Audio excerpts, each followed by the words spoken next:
Good morning, students. Today we will see the topic Preamble in Constitution of India. Before getting into the topic, let me tell you what is Preamble. So, Preamble is an introductory statement of a constitution which lays down the ideals it attempts to promote. A preamble to an act of parliament gives its reason and purposes and lays down the aims and objects for which a particular act has been passed.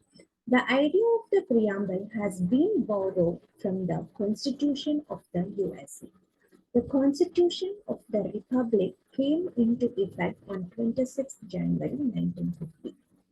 As an introduction, it is not a part of the content, but it explains the purposes and objectives with which the document has been written. So it's the case with the preamble to the Indian Constitution. As such, the preamble provides the guidelines of the Constitution. The preamble, in brief, explains the objectives of the Constitution in two ways. One is about the structure of the governance, and the other about the ideals to be achieved in independent India. It is because of this the preamble is considered to be the key of the constitution.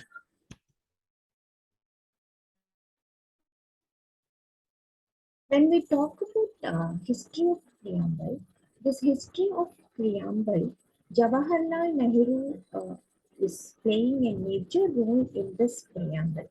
So because of Jawaharlal Nehru's objective resolution, only we got this preamble. And it was introduced in the Constituent Assembly during 1947 on January 22nd. So in this preamble, we can see the objectives of the Constitution, and also it acts as a aid for this Constitution framework. When we talk about objectives of preamble, the objectives which are laid in the preambles are: one is description of Indian state, that is as sovereign, socialist, secular, democratic republic. The socialist and secular added by the 42nd Amendment 1976. And the second objective of preamble is provision to all the citizens of India, like justice, social, economic, and political, then liberty of thought, expression, belief, faith, and worship, equality of status, opportunity, fraternity, assuring dignity of the individual, and unity and integrity of the nation. So here in objective, we can see two objectives. One is description of Indian states, that is what sovereign, socialist and all, and provision to all the citizens of India. What is the purpose of having this preamble? So the preamble to our constitution serves two purposes. One, it indicates the source from which the constitution derives its authority. The second purpose of preamble is it also states the objects which the constitution seeks to establish and promote. So these are the two purposes of having preamble. When we talk about significance of the preamble of Indian Constitution reflects the basic structure and the spirit of the Constitution. So the preamble significance is because of this preamble, we get the basic structure and also the spirit of the Constitution in every single. Then the second significance of the preamble is preamble act as the preface of the Constitution of India and lays down the fundamental value and philosophical ideas. It represents the entire Constitution, its written words, which we already discussed in the beginning. So the entire constitution is in written words. Then the third significance of the preamble is it contains the basic features of the constitution and thus considered to be a vital part. Then the fourth significance of the preamble is the preamble does not contain laws enforceable in effect, but no law can be enacted or amended in a manner that violates the spirit of the preamble. So here we have some components of freedom. We, the people of India, sovereign, socialist, secular, democratic republic, justice, liberty, equality, fraternity. So one by one I will tell you what it is. So these are the components which we can see in the preamble. We, the people of India. We, the people, indicate that India is a republican polity, which means it shall have no hereditary ruler and the people shall elect their government. Then second component is sovereign. Sovereign means absolute independence. That is a government which is not controlled by any other power, internal or external. Socialist means commitment to attain these, like a removal of inequalities, provision of minimum basic necessities to all, and equal pay for equal work. So this consists of socialist. Secular. In the context of secularism in India, it is said that India is neither religious nor irreligious nor anti-religious. Then the next one is democratic republic.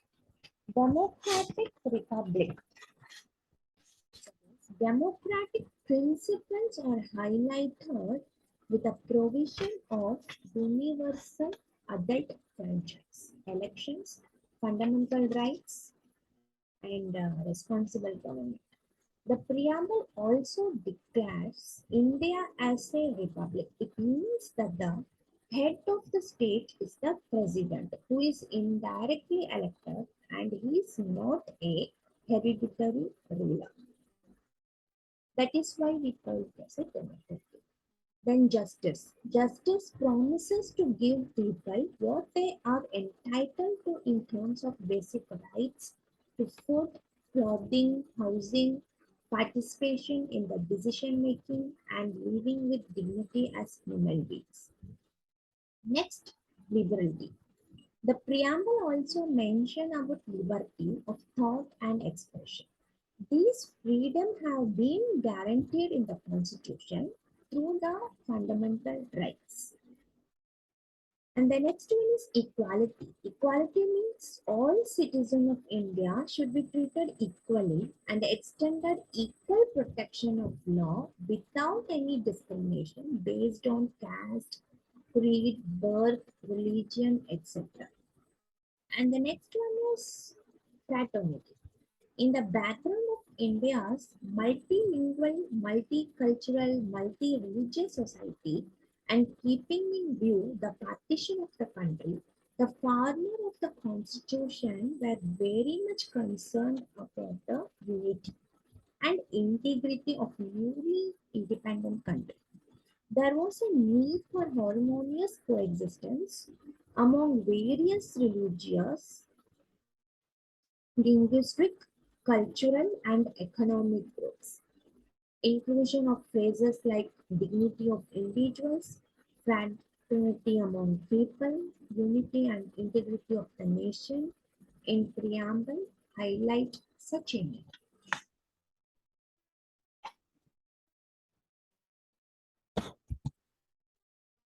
Status of the preamble. So here We can see this status of the preamble in two cases, that is Barubari cases and Keshwanathan Bharati cases. The preamble being part of the Constitution. So, which is discussed several times in the Supreme Court. It can be understood by reading the following two cases. That's what I said. Berubari case and Keshwananda Bharati case.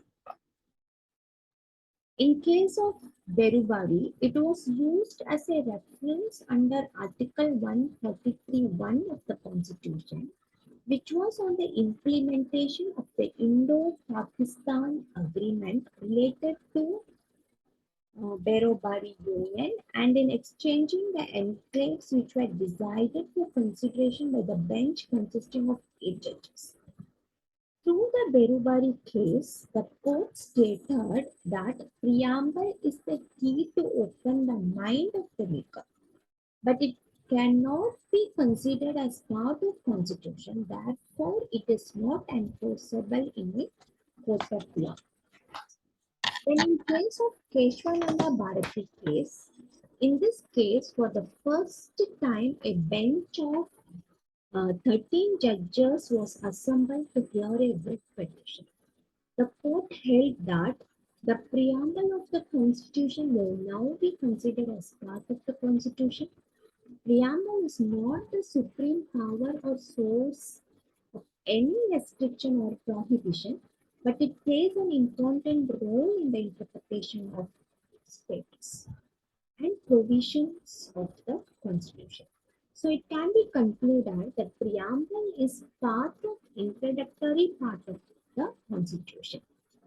In 1995 case of Union Government versus LIC of India also, the Supreme Court has once again held that preamble is the integral part of the Constitution, but is not directly enforceable in a court of justice in India.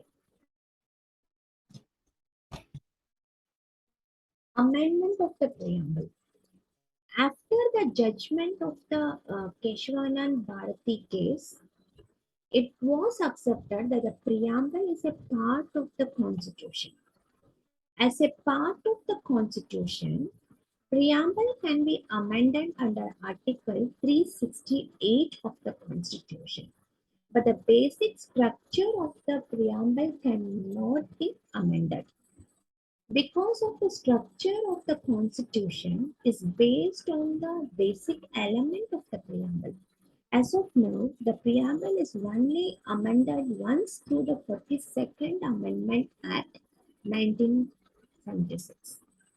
The term socialist, secular, and integrity were added to the preamble through 42nd Amendment Act 1976. So here socialist and secular were added between sovereign and democratic. Unity of the nation was changed to unity and integrity of the nation.